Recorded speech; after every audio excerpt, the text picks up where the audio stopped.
জাতীয় সংসদের বিরোধী দলীয় নেতা বাংলাদেশ জামায়াতে ইসলামীর আমির ডাক্তার শফিকুর রহমানের নেতৃত্বে বিরোধী দলের পক্ষে শহীদ বেদিতে পুষ্পস্তবক অর্পণ করা হচ্ছে।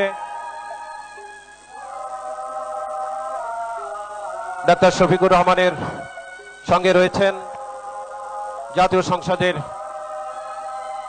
বিরোধী দলীয় হুইপ জনাব নাহিদ ইসলাম, আহ্বায়ক জাতীয় নাগরিক পার্টি, রয়েছেন আক্তার হোসেন, সদস্য সচিব জাতীয় নাগরিক পার্টি,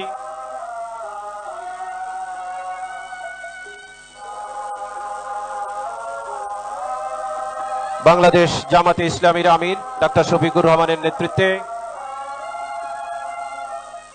বিরোধী দলের পক্ষে শহীদ বেদিতে পুষ্পস্তবক অর্পণ করা হচ্ছে।